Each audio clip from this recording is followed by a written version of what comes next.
সকলকে জয় যিশু। প্রিয় খ্রিস্ট বিশ্বাসী, আপনাদেরকে প্রেম শ্রদ্ধা ভালোবাসা জানাই। আমি এক ঈশ্বরের দাস, পাস্টার মিঠু নাজরা, ঈশ্বরের বাণী প্রচার করে থাকি। আপনাদের সামনে এক ভিডিও আমি এনেছি, যে পবিত্র শাস্ত্রের বচন, লিখিত বচন ঈশ্বরের। আর বাইবেলের প্রত্যেকটা লিখিত বচন পরমেশ্বরের হস্তর দ্বারা লিখে গেছে, তিনি মুখে বলেছে। আর সেই বচনকে যখন আমরা শুনি বা সেই বচনকে যখন আমরা ফলো করি, পালন করি, অবশ্যই আমাদের জীবনে কৃতকার্য হয়।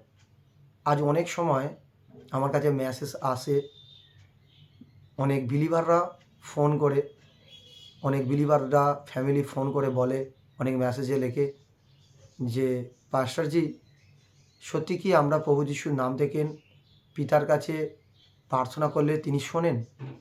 আমি তাহাদের জন্য আজকে এই ভিডিও। হ্যাঁ প্রিয় খ্রিস্ট বিশ্বাসী, আপনি যেই প্রান্তে থাকুন না কেন, আপনি বিশ্বাসী হতে পারেন, অবিশ্বাসী হতে পারেন।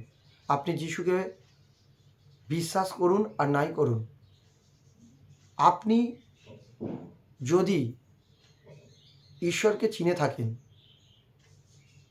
তাহলে আপনি যিশু নামে যখনই আপনি যাত্রা করছেন, কিছু চাইছেন, স্বর্গের পিতা তিনি শোনেন।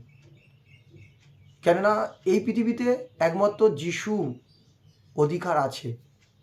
তিনি মথিলিখিত সুসমাচার 28 নম্বর অধ্যায় 18 নম্বর পদে বলেছে যে স্বর্গে এবং পৃথিবীতে আমাকে অধিকার দিয়েছে, কর্তৃত্ব দিয়েছে।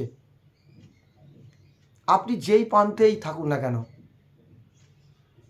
যিশুকে বিশ্বাসপূর্বকভাবে যদি আপনি হাত তুলে পরমেশ্বর পিতাকে ধন্যবাদ দেন এবং অন্তর থেকে তেনাকে যদি ধন্যবাদ দেন, যেই প্রান্তে আপনি বসে থাকুন না কেন, ঈশ্বর আপনার প্রার্থনা শুনছে। কেন? প্রভু যিশুর নামে এই পৃথিবীতে সব কিছু পাওয়া যায়। তাই আপনি নিরাশ হবেন না প্রিয় খ্রিস্ট বিশ্বাসী সিস্টার, আপনি নিরাশ হবেন না। আপনার মেসেজকে পরমেশ্বর শুনেছে। আর আজকের ভিডিও আপনাদের জন্য, যে আপনি যে কোনো জায়গায় থাকুন না কেন, ঈশ্বরকে বিশ্বাস করে আপনি প্রার্থনা করুন, ঈশ্বর আপনার প্রার্থনা শুনছে।